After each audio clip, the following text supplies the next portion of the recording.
Hello and welcome dear student class 9। আজ তোমাদের জন্য যে লেকচারটা নিয়ে এসেছি সেটা তোমাদের এই বছরের সিলেবাস অনুযায়ী লাস্ট চ্যাপ্টারের একটা পার্টটা খুবই সোজা পড়া এবং মনে রাখা, কিন্তু ভীষণ সচেতনতামূলক একটা টপিক যেটা প্রত্যেকেরই আমাদের জানা দরকার এবং সেই সঙ্গে শিখে রাখাও দরকার। যেটা নিয়ে আজকে আমরা আলোচনা করব সেটা হলো প্রাকৃতিক সম্পদ এবং তার স্থিতিশীল ব্যবহার।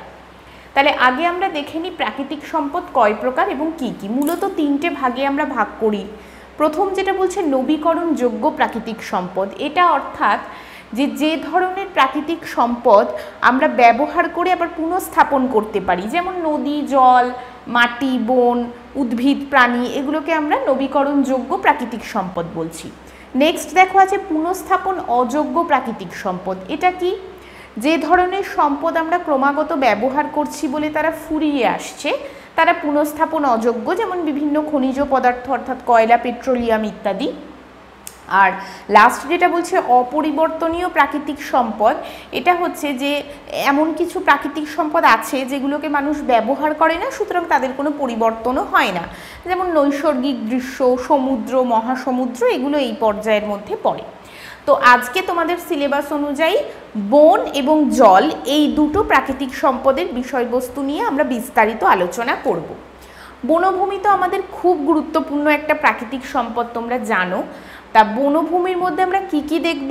বনের ব্যবহার দেখব, কোথায় আছে, বনভূমি ধ্বংসের কারণ দেখব, সেই ধ্বংসের প্রভাব কি পড়ছে এবং তার বিরুদ্ধে ব্যবস্থা কি নেওয়া যেতে পারে। ব্যবহার দেখো, প্রথম যেটা আছে জল সম্পদ সংরক্ষণ, অর্থাৎ বনভূমি কি করে? বন মানে গাছ, গাছ মানেই তার শেকড় আছে, মূল আছে। গাছের শেকড় মাটিকে শক্ত করে ধরে রাখে, ফলে কি মাটির ক্ষয় হয় না, পাহাড়ে ধস নামে না। এবার যত মাটি টাইট থাকবে তত মাটির জল ধারণ ক্ষমতা বাড়বে। এইভাবে কিন্তু গাছ লাগিয়ে আমরা পাহাড়ি এলাকায় জল সংরক্ষণ করতে পারি। দ্বিতীয় পয়েন্টে বলছে দেখো বায়ুমণ্ডলের কাজ নিয়ন্ত্রণ, এটাও বন খুব সুন্দরভাবে করে। বনভূমি মানে তো গাছ, গাছেরা কি করে? বা পৃথিবীর সব কার্বন ডাইঅক্সাইড টেনে নেয় এবং পৃথিবীকে অক্সিজেন দেয়, ফলে কি বাতাস বিশুদ্ধ হয়। ওই যে অক্সিজেনটা গাছ দিল সেটা পরিবর্তিত হয়ে ওজোন গ্যাস তৈরি করে, সেই ওজোন গ্যাস আবার আমাদের একটা ওজোন লেয়ার তৈরি করেছে ছাতার মতো, যেটাকে ভেদ করে আমাদের ক্ষতিকর ইউভি রশ্মি পৃথিবীতে ঢুকতে পারছে না। তাহলে এইভাবে গাছ উপকার করছে। এছাড়া গাছেরা যখন বাষ্পমোচন করছে তখন পরিবেশকে ঠান্ডা রাখছে, গাছ ছায়া দিচ্ছে, মাটিকে ঠান্ডা রাখছে। এইগুলো ক্ষয় নিয়ন্ত্রণ, ওটা ওই একই কথা যেটা বললাম, গাছের শিকড় মাটিকে শক্তভাবে ধরে রাখে, ফলে ভূমিক্ষয় সহজে হয় না। স্থানীয় ব্যবহার অর্থাৎ লোকাল মানুষরা বন থেকে গাছের ডাল, পাতা ইত্যাদিকে জ্বালানি হিসেবে ব্যবহার করে থাকেন। আর উৎপাদনমূলক ব্যবহার, বন থেকে আমরা যে কাঠ পাই সেটা দিয়ে আসবাবপত্র, কড়িবরগা এখন দেখা যায় না, আগে খুব লাগতো এটা। বন থেকে আমরা মধু পাই ব্যবহারের জিনিস হিসেবে, আমরা কিছু কাগজ পাই, যেখান কিছু পাতা এমন আছে যেগুলো থেকে কেন্দুয়া পাতা, তার থেকে বিড়ি তৈরি হয়। শাল পাতা থেকে খাওয়ার থালা, বাটি ইত্যাদি বিভিন্ন প্রয়োজনীয় উপকরণ তৈরি হয়। এবার আমরা চলে আসবো অরণ্য ধ্বংসের কারণে।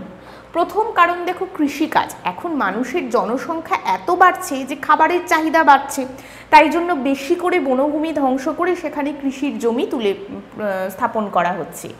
কাঠ উৎপাদন, আসবাবপত্র তৈরি, বাড়িঘর তৈরি, বাড়ির দরজা জানলা তৈরি করতে এত কাঠ লাগছে যে কখনো কখনো গাছ কেটে বনভূমি ধ্বংস করে সেই কাঠের যোগান দিতে হচ্ছে। শহর স্থাপন, যোগাযোগ ব্যবস্থা বাড়ানোর জন্য, একটা শহরের সাথে আরেকটা শহরের যোগাযোগ বাড়ানোর জন্য দেখা যাচ্ছে বন কেটে সেখানে রাস্তা তৈরি করা হচ্ছে। ভূমির অবক্ষয়, যে বন জঙ্গলের মধ্যে এত বেশি নোংরা কলকারখানার জিনিস ফেলা হচ্ছে যে সেটা হচ্ছে গাছ যদি আমরা বেশি করে কেটেই নিই তাহলে তো শেকড় আর থাকলো না মাটিকে শক্ত করে ধরে রাখার জন্য, ফলে বৃষ্টির জলে মাটি ধুয়ে চলে যেতে পারে। খনি খনন, কখনো কখনো কয়লা, পেট্রোলের খননের জন্য গাছপালা ধ্বংস করে সেখানে খনি খনন করতে হয়। আর দাবানলটা তো একটা প্রাকৃতিক বিপর্যয়, কখনো মানুষের ভুলেও দেখা গেল বনে আগুন লেগে যায়, কখনো এমনিও লেগে যায়, তখন অনেক অরণ্য ধ্বংস হয়ে যায়। এবার অরণ্য ধ্বংসের প্রভাব দেখো পরিবেশের অসাম্য। গাছ যেহেতু কার্বন ডাইঅক্সাইড টেনে নিয়ে অক্সিজেন দেয়, সুতরাং এইটা না থাকা মানেই তো পরিবেশ একটা অসাম্য হয়ে পড়বে। তারপরে গাছ হচ্ছে পরিবেশকে ঠান্ডা রাখে, মাটিকে ছায়া দেয়, এইগুলো হবে না মানেই পরিবেশে অসাম্য তৈরি হবে। পৃথিবীর উষ্ণতা বৃদ্ধি, গাছ না থাকা মানে গ্রিন হাউস গ্যাসগুলোকে টেনে নেওয়ার আর কেউ নেই, তারা যদি পৃথিবীতেই থেকে যায় তাহলে বায়ুমণ্ডলের উষ্ণতা বৃদ্ধি পেয়ে তারা গ্লোবাল ওয়ার্মিং ঘটাবে। ভূমিক্ষয়, গাছ নেই সুতরাং ওপেন মাটিতে যদি নোংরা আবর্জনা কলকারখানার এসে মেশে তাহলে সেই মাটির ক্ষয় খুব সহজ। বন্যা, জল ধারণ ক্ষমতা মাটির কমে গিয়ে বেশি বৃষ্টিপাত হলেই দেখা যাচ্ছে বন্যা হয়ে যায়। আর বন্য প্রাণীর বিলুপ্তি, বনে যে সমস্ত প্রাণীরা বাস করে বন না থাকার ফলে তারা আশ্রয়হীন হয়ে পড়ে এবং আস্তে আস্তে তারা বিলুপ্তির পথে এগিয়ে যায়। এরপরে আমরা যেটা দেখব এই অরণ্য ধ্বংসটাকে আটকানোর জন্য আমরা কি কি প্রচেষ্টা নিতে পারি। প্রথমত আইনি পদক্ষেপ আমরা যেটা নিতে পারি, কঠোর আইন প্রণয়ন যার দ্বারা একদম দোষ প্রমাণিত হলে শাস্তি হবে। এরকম দুটো আইন আমাদের আছে, একটা ইন্ডিয়ান ফরেস্ট অ্যাক্ট, একটা ওয়াইল্ড লাইফ প্রোটেকশন অ্যাক্ট, এগুলো 1973-1986 সালে প্রণয়ন করা হয়েছিল।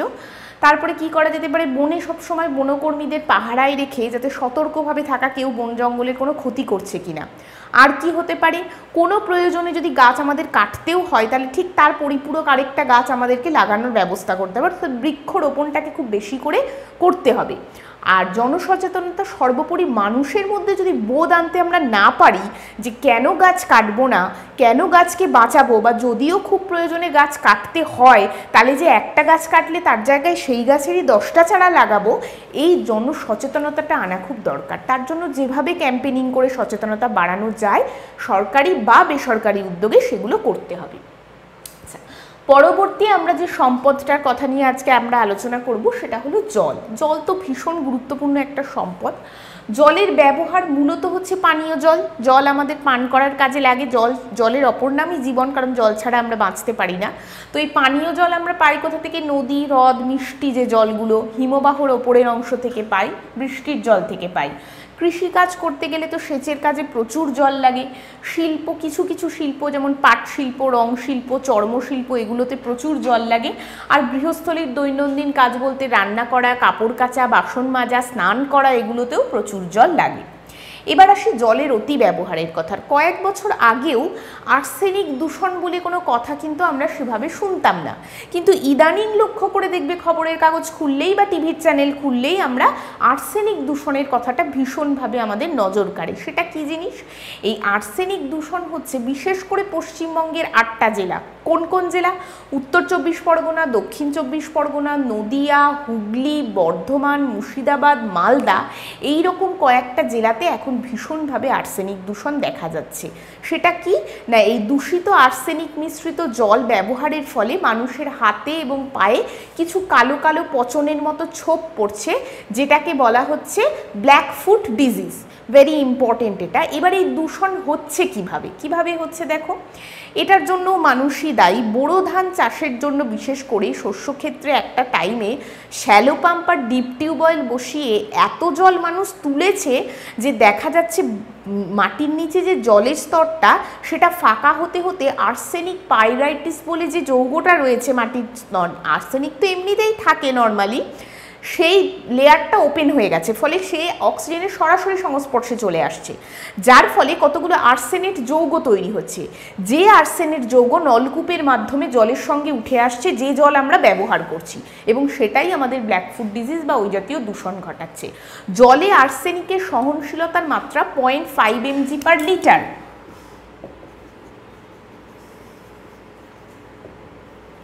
যদি এর থেকে মাত্রাটা বেশি হয়ে যায় তাহলেই কিন্তু বিপদ।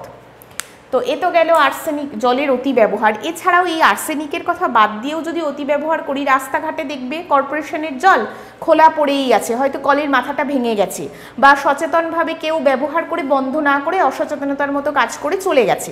বাড়িতেও আমরা তাই করি, মিউনিসিপ্যালিটির জল হোক বা নিজেদের পাম্প বসিয়ে তোলা জল হোক, আমরা অনেক সময় প্রয়োজনের অতিরিক্ত ব্যবহার করে ফেলি না বুঝে। এটাই জলের অতি ব্যবহার।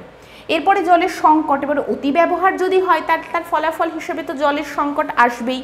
এখনও আমরা বুঝতে পারছি না এই জায়গায় দাঁড়িয়ে যে কি ভীষণ দিন আমাদের সামনে আসতে চলেছে।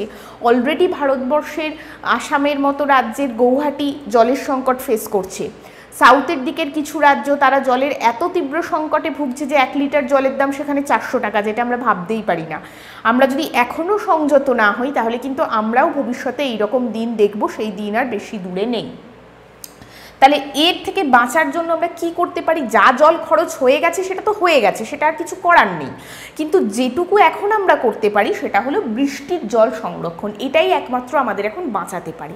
সেই পদ্ধতিটা কিভাবে দেখো, 5টা স্টেপে হবে বৃষ্টির জল সংগ্রহ, তারপরে তার পরিবহন, পরিশোধন, সঞ্চয় এবং ভূগর্ভে প্রেরণ। আমি খুব ইজি একটা ডায়াগ্রামের মাধ্যমে একটু বোঝানোর চেষ্টা করেছি। আমরা বাড়ির ছাদে, পরিষ্কার ছাদে বৃষ্টির জল সংগ্রহ করতে পারি। তারপরে সেই ছাদ থেকে একটা পাইপ নামছে, যেখান দিয়ে বৃষ্টির জলটা আসছে। কোথায় আসছে? একটা ট্যাঙ্কে আসছে। এইটা হলো পরিবহন। প্রথমে সংগ্রহ হলো, তারপরে এই পাইপের মধ্যে দিয়ে যে জলটা আসছে এটা হলো তার পরিবহন। এরপরে তার পরিশোধন হবে, মানে সেই অশুদ্ধ জলটাকে শুদ্ধ করে তুলতে হবে, মানে ফিল্ট্রেশন করতে হবে তার। সেই ফিল্ট্রেশনের জন্য আমরা একটা ট্যাঙ্ক বানাতে পারি, যার মধ্যে বালির স্তর আর নুড়ির স্তর পরপর থাকবে। ওই দুটো স্তরের মধ্যে দিয়ে জলটা পাস করার ফলে জল কিন্তু অনেকটাই পিউরিফাইড হয়ে যাবে। সেই পিউরিফাইড ওয়াটারটাকে আমরা একটা কুয়ো বা ট্যাঙ্কের মধ্যে কালেক্ট করতে পারি, যেটা আমরা বিশুদ্ধ জল পাবো। চাইলে এটাকে আমরা ভূগর্ভে পাঠাতেও পারি, বা এইটা দিয়ে আমাদের দৈনন্দিন গৃহস্থালির সমস্ত কাজ আমরা কমপ্লিট করতে পারি। তাহলে এই হলো বৃষ্টির জল সংগ্রহ। তাহলে আজকের আমার টপিক এটাই ছিল মূলত। প্রাকৃতিক সম্পদের মধ্যে আমরা বন এবং জল, টু মোস্ট ইম্পর্টেন্ট যে রিসোর্সেস, ন্যাচারাল রিসোর্সেস, সেটা নিয়ে আমরা আলোচনা করলাম। তো এখান থেকে বলি, এই বনের ব্যবহার সম্বন্ধে লেখো, অরণ্য ধ্বংসের কারণ, তার ফলাফল লেখো, কিভাবে আমরা এর হাত থেকে মুক্তি পেতে পারি লেখো। জলের মধ্যে তো বিশেষ করে জলের অতিব্যবহার এবং বৃষ্টির জল সংরক্ষণের পদ্ধতি, এই চিত্রসহ। এইগুলো থেকে 2 মার্কস, 3 মার্কস বা 5 মার্কসের একটা টানা কোয়েশ্চেনও আসতে পারে। খুব ভালো করে জায়গাটা পড়বে, সহজ করে বোঝালাম। এমনিতেই জিনিসটা সহজ, গল্পের মতো পড়লেই তোমাকে লাইন বাই লাইন মুখস্থ করতে হবে না, নিজের ভাষায় বুঝে শুধু কি পয়েন্টসগুলো মনে রাখলেই 2টো করে লাইন নিজের ভাষায় লেখাই যায়। এটা এমন একটা টপিক, অথচ ইম্পর্টেন্ট, যে জায়গাটা থেকে প্রতিবারই কিন্তু প্রশ্ন আসে। সেই জন্য তোমরা এই জায়গাটা যেভাবে যেভাবে বললাম ভালো করে জোর দিয়ে পড়বে। আশা করি আজকের পড়া সবাই সহজে বুঝতে পেরেছো। প্রায় আমরা তোমাদের সিলেবাসের শেষ দিকে চলে এসেছি। তো যদি এরপরেও কোনো বুঝতে পারোনি, এরকম কোনো টপিক আমার কাছ থেকে পেতে ইচ্ছুক থাকো, প্রতিবারের মতো রিকোয়েস্ট পাঠাবো, সাধ্যমতো পাঠিও, সাধ্যমতো চেষ্টা করব তোমাদের রিকোয়েস্ট ফুলফিল করার। Thank you.